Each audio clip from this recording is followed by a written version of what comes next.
मुंबईच्या भाऊचा धक्का ते सिंधुदुर्गमधील विजयदुर्ग दरम्यान सुरू करण्यात आलेल्या रोरो फेरी सेवा ही सध्या तात्पुरती बंद करण्यात आली आहे। 1 मार्च 2026 पासून सुरू झालेल्या या सेवेला प्रवाशांचा चांगला प्रतिसाद मिळाला होता। M2M प्रिन्सेस या जहाजाद्वारे ही सेवा चालवली जात होती।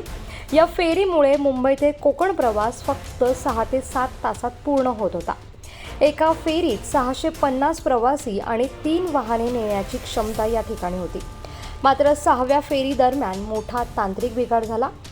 समुद्रातील तरंगत्या कचऱ्यामुळे जहाजाच्या इंजिनमध्ये अडथळा निर्माण झाला। त्यामुळे 4 पैकी 3 इंजिन हे बंद पडले असून सध्या फक्त 1 इंजिन कार्यरत आहे। आणि याच पार्श्वभूमीवर प्रवाशांच्या सुरक्षिततेला प्राधान्य देत ही सेवा तात्पुरती स्थगित करण्यात आली आहे। इंजिन दुरुस्तीसाठी लागणारे सुटे भाग हे परदेशातून मागवले जात आहे। मात्र मध्य पूर्वेतील युद्ध परिस्थितीमुळे या पुरवठ्यात विलंब होत आहे। अंदाजे 15 दिवसात पार्ट्स येतील आणि त्यानंतर 10 दिवस दुरुस्तीला लागतील। यानंतर आवश्यक तपासणीनंतरच ही सेवा पुन्हा सुरू होणार आहे। दरम्यान या प्रकल्पावर मोठ्या अपेक्षा असताना अचानक सेवा बंद झाल्याने प्रवाशांमध्ये नाराजी व्यक्त होत आहे। आता ही सेवा नेमकी कधी सुरू होणार याकडे सर्वांचं लक्ष लागलं आहे।